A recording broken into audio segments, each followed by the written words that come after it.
Et si le dernier adieu à une icône ne se déroulait pas là où tout le monde l'imaginait, mais là où tout a réellement commencé? Le silence est tombé sur la France comme un choc. Brigitte Bardot est morte à la Madrague, à Saint-Tropez, et soudain, une question brûle toutes les lèvres. Quand, où et comment la légende sera-t-elle accompagnée une dernière fois? Car derrière l'image éternelle, il y a une vérité plus intime, plus troublante. La mairie de Saint-Tropez l'a confirmé. Les obsèques de Brigitte Bardot auront lieu le mercredi 7 janvier 2026, au cœur même de la commune qu'elle a rendue mythique. Pas de cérémonie grandiloquente, mais un adieu étroitement encadré entre la mer et la mémoire. Elle sera inhumée au cimetière marin de Saint-Tropez, dans le caveau familial, tourné vers la Méditerranée, là où reposent déjà ses parents. Un choix qui n'allait pas de soi, tant d'autres lieux avaient été envisagés pour la star. Et au centre de cette scène bouleversante, une image s'impose déjà. Son fils, Nicolas Charrier, portant le cercueil, en larmes. Obsèques de Brigitte Bardot. Émotionnel, intime et profondément symbolique. Voici le visage de son dernier adieu. À mesure que la date approche, Saint-Tropez retient son souffle. Car ces obsèques ne seront pas seulement un événement, elles seront un miroir tendu à toute une époque. Derrière les barrières, loin des caméras intrusives, se dessine une cérémonie voulue sobre, presque silencieuse, fidèle à la femme que Brigitte Bardot était devenue avec les années. Une femme qui fuyait les foules, mais dont la disparition rassemble aujourd'hui le monde entier. Ce mercredi 7 janvier 2026, face à la Méditerranée, chaque geste aura un poids, chaque pas une résonance. Et au cœur de ce dernier adieu, un moment suspendu s'annonce déjà comme insoutenable. Celui où Nicolas Charrier, son fils unique, avancera pour porter le cercueil de sa mère. Un fils longtemps tenu à l'écart de la lumière, soudain exposé dans l'instant le plus intime qui soit.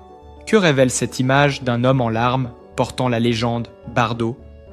Que dit-elle des choix, des regrets, des liens brisés ou retrouvés?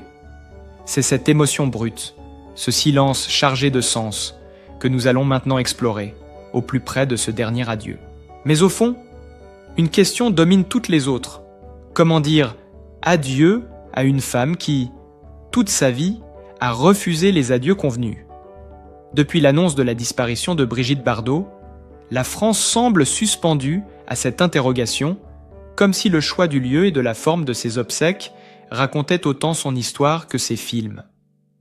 Morte à 91 ans, dans sa maison de la Madrague, à Saint-Tropez, celle qui incarna à la fois le cinéma, la liberté et le combat pour les animaux, laisse derrière elle une ville bouleversée, partagée entre la fierté d'avoir été son refuge et la douleur de perdre celle qui l'a rendue éternelle.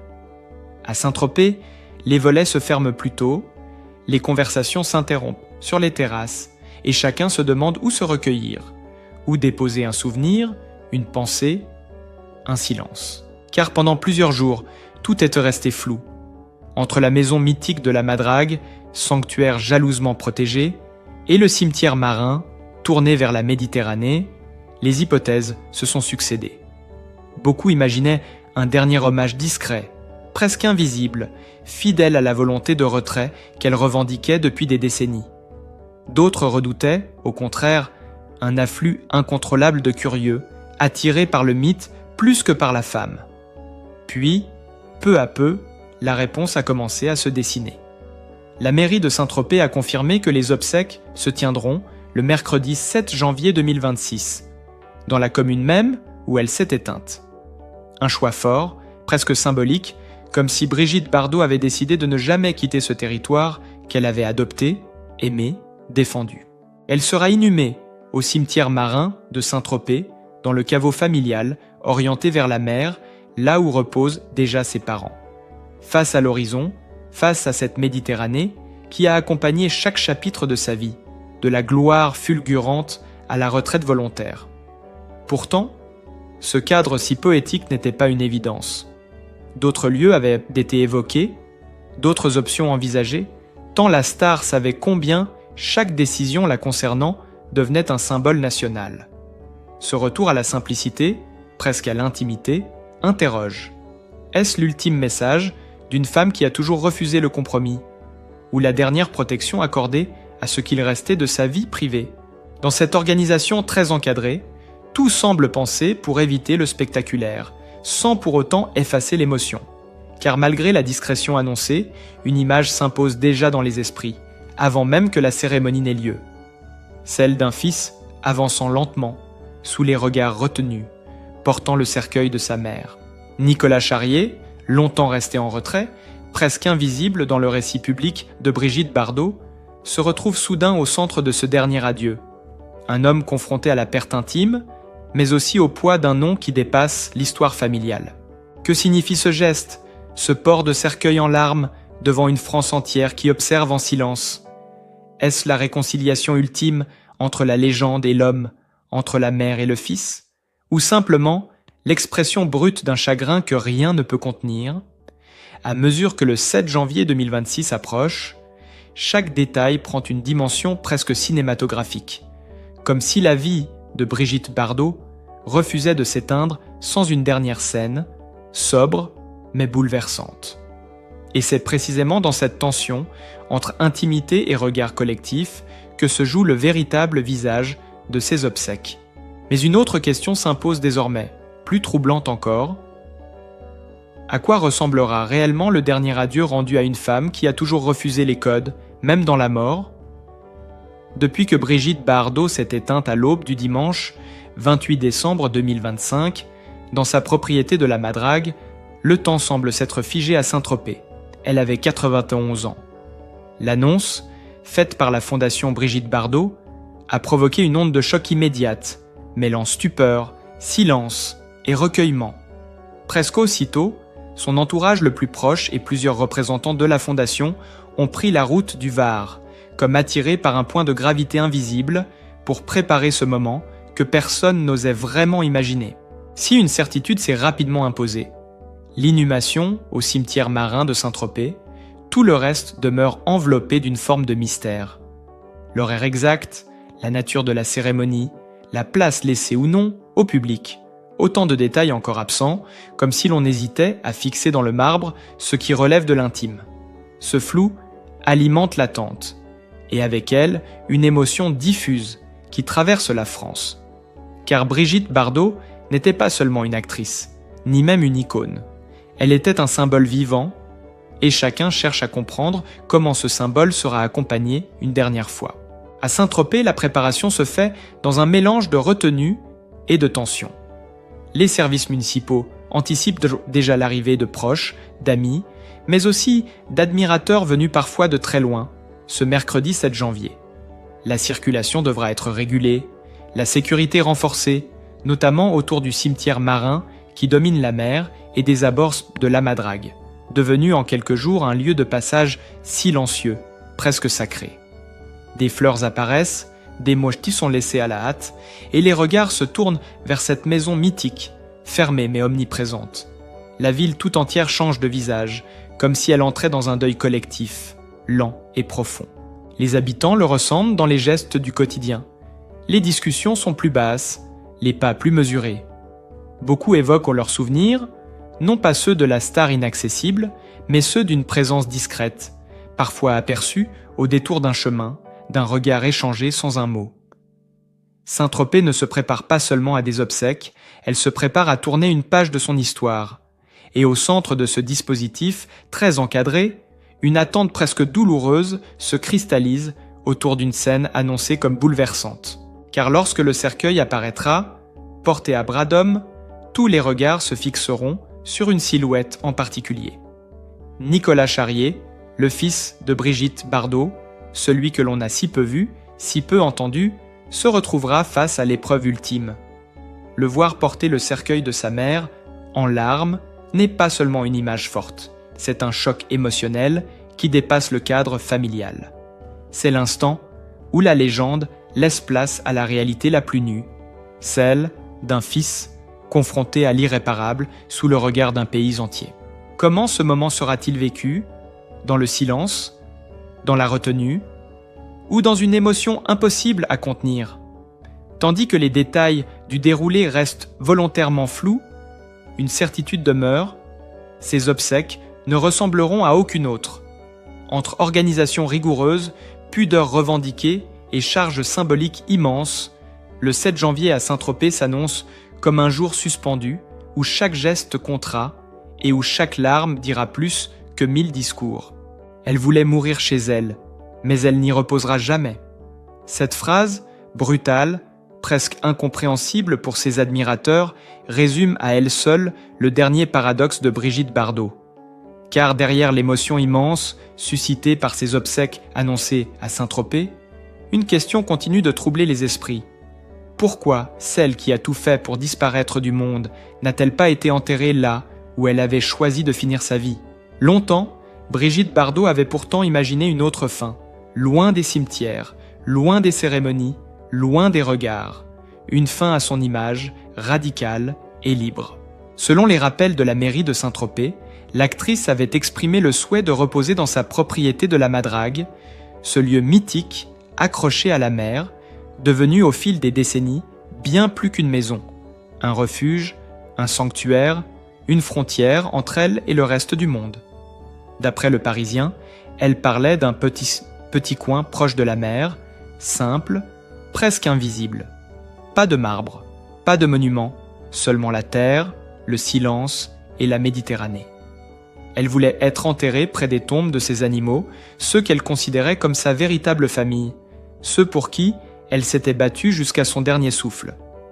HuffPost rapportait même son désir d'une tombe extrêmement sobre, presque effacée, comme si elle avait voulu disparaître jusque dans la mort. Ce projet, aussi déroutant qu'émouvant, n'était pas une simple idée lancée en l'air. Il avait été étudié, encadré et même validé par les autorités compétentes.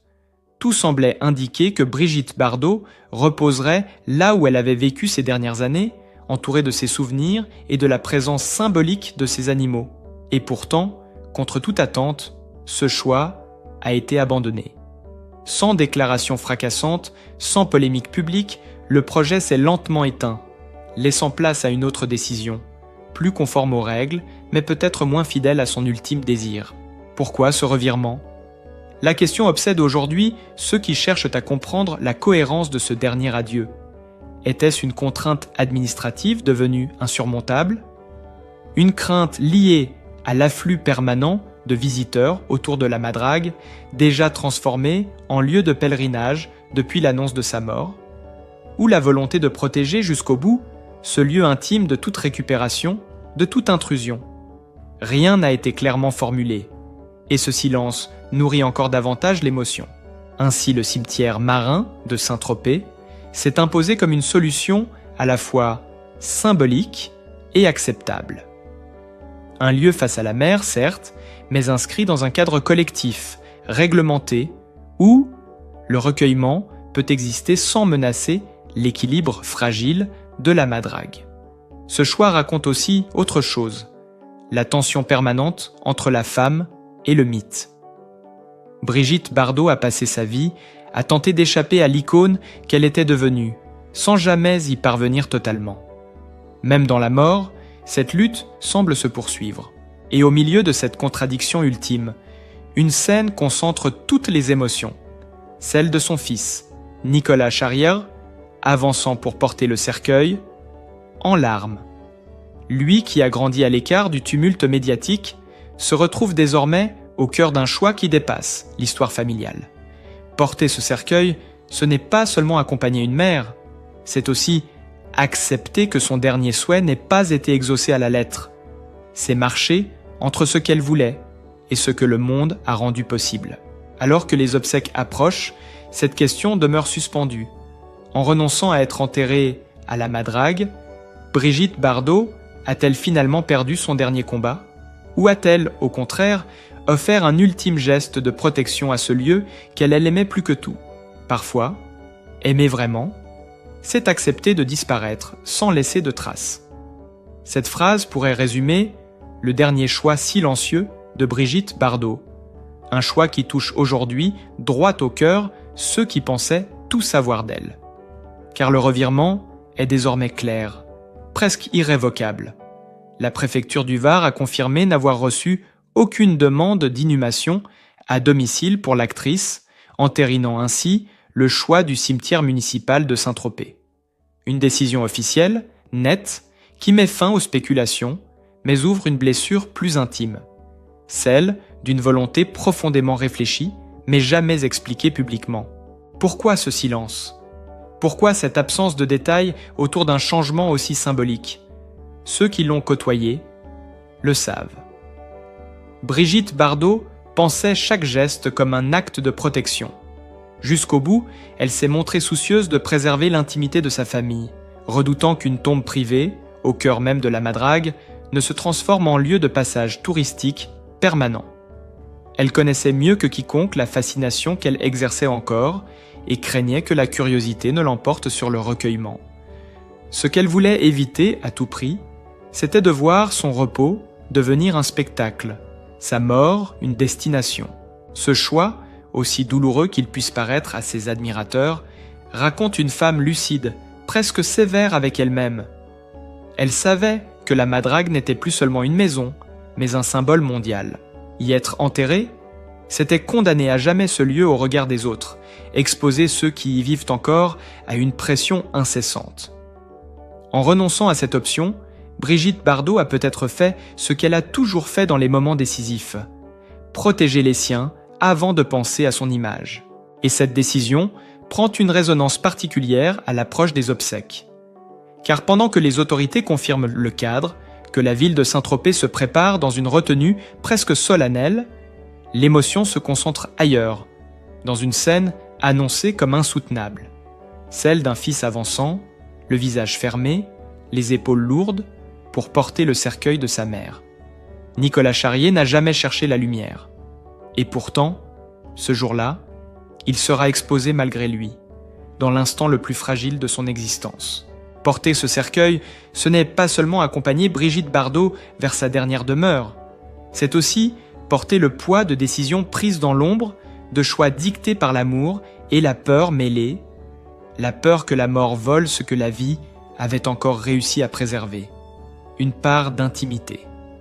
Dans les larmes de Nicolas Charrier, beaucoup verront la douleur d'un fils.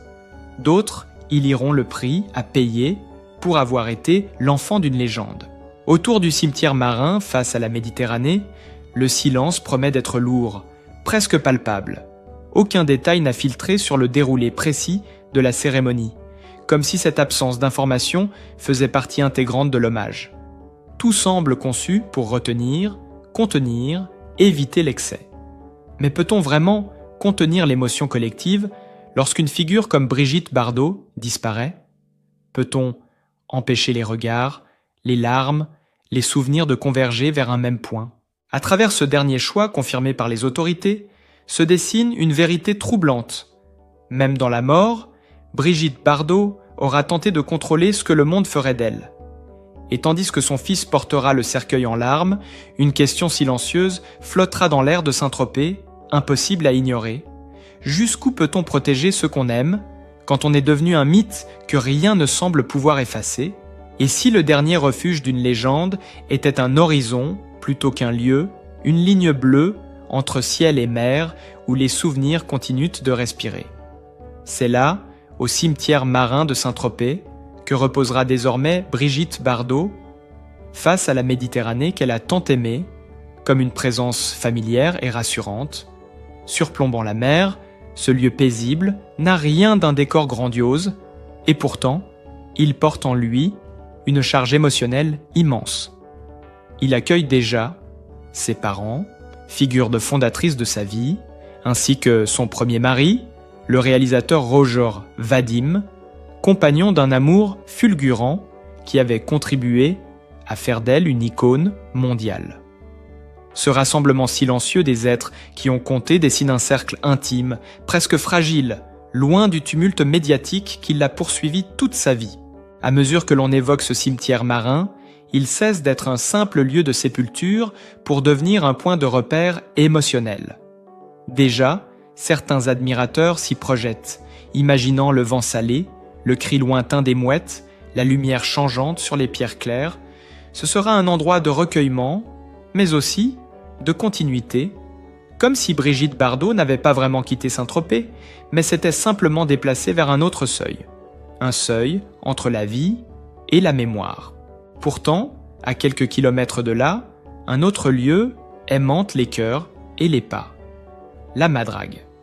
Cette ancienne maison de pêcheurs, achetée dans les années 1950, est devenue, au fil du temps, bien plus qu'une propriété. Elle est l'autre visage de Brigitte Bardot, celui de la femme retirée, farouchement attachée à sa liberté et à ses animaux. Depuis l'annonce de sa mort, habitants et fans s'y rendent en silence, déposant des fleurs, des bougies, parfois une photo jaunie, parfois un simple mot. La Madrague s'impose comme un hôtel improvisé, chargé d'une émotion brute, presque palpable. Entre ces deux lieux, le cimetière marin et la maison mythique, se dessine une géographie du souvenir. D'un côté, la dernière demeure officielle, tournée vers la mer, protégée par des règles et un cadre collectif. De l'autre, la maison de l'intime, du vécu, du quotidien, devenue malgré elle un lieu de mémoire populaire. Et au milieu, une question muette traverse les esprits. Où se trouve réellement Brigitte Bardot aujourd'hui? Là où son corps reposera, ou là où son âme semble encore vibrer. Cette dualité prend une résonance particulière le jour des obsèques. Car tandis que le cimetière marin accueillera la cérémonie, c'est tout Saint-Tropez qui semble se recueillir. Les rues, les collines, la mer elle-même portent l'empreinte de son passage. Et dans ce décor chargé de sens, l'émotion atteindra son point le plus intense lorsqu'apparaîtra la silhouette de son fils, Nicolas Charrier. Le voir porter le cercueil, en larmes, face à ce paysage qu'elle aimait tant, dépasse le simple cadre d'un adieu familial. C'est l'instant où l'histoire personnelle rejoint l'histoire collective. Dans ce geste lent, presque solennel, se concentre tout ce que Brigitte Bardot a été. Une femme partagée entre l'exposition et le retrait, entre la lumière et l'ombre. Son dernier repos, au cimetière marin, semble vouloir apaiser cette tension. Là-haut, face à la Méditerranée, elle n'est plus une image, ni un symbole, mais une présence discrète, presque murmurée par le vent. Et pourtant, tandis que les fleurs s'accumulent à la Madrague et que les regards se tournent vers le cimetière marin, une interrogation demeure, lancinante. Peut-on vraiment enfermer la mémoire d'une femme comme Brigitte Bardot en un seul lieu, quand toute une ville, et peut-être tout un pays, continue de la porter en lui? Au moment où le silence retombe sur Saint-Tropez, une évidence s'impose doucement. Les obsèques de Brigitte Bardot n'auront pas été un spectacle, mais un souffle.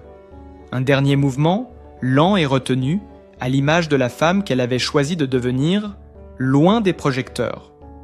Face à la Méditerranée, là où la mer semble effacer les contours trop nets des choses, son repos n'appartient déjà plus seulement à un lieu, mais à une mémoire partagée.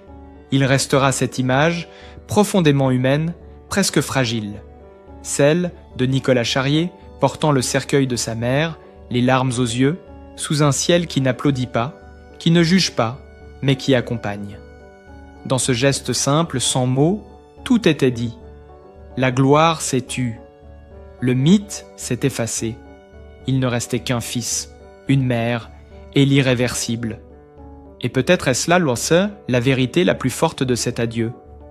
Rappeler que derrière les icônes, il y a toujours des liens, des silences, des absences qui font mal, qui... Brigitte Bardot aura passé sa vie à fuir ce que le monde voulait faire d'elle. Dans la mort, elle nous offre une dernière leçon de retenue. Pas de tombe ostentatoire, pas de mise en scène, seulement un horizon, une mer et la volonté de protéger ce qui reste. Comme si elle nous murmurait que l'amour ne se mesure pas à la foule rassemblée, mais à la paix laissée derrière soi. Ce dernier adieu nous invite aussi à regarder autrement nos propres vies. Que restera-t-il de nous au-delà des images, des titres, des souvenirs figés? Peut-être simplement ce que nous aurons su préserver. L'intimité, la dignité, la tendresse discrète envers ceux que nous aimons. Dans un monde qui expose tout, Brigitte Bardot aura choisi, jusqu'au bout, la pudeur. Si cette histoire vous a touché, si cette image d'un fils en larmes portant sa mère vous a ému comme elle a ému toute une génération, prenez un instant pour partager ce que vous ressentez. Un souvenir, une pensée, une question, peut-être. N'hésitez pas à laisser un commentaire, à soutenir ce travail par un simple like ou à vous abonner pour continuer ensemble ces récits où l'émotion et la mémoire se rencontrent. Car au fond, l'héritage le plus précieux que nous laisse Brigitte Bardot n'est ni un film, ni une image mythique. C'est cette invitation silencieuse à choisir, nous aussi, ce qui mérite d'être montré et ce qui mérite d'être protégé.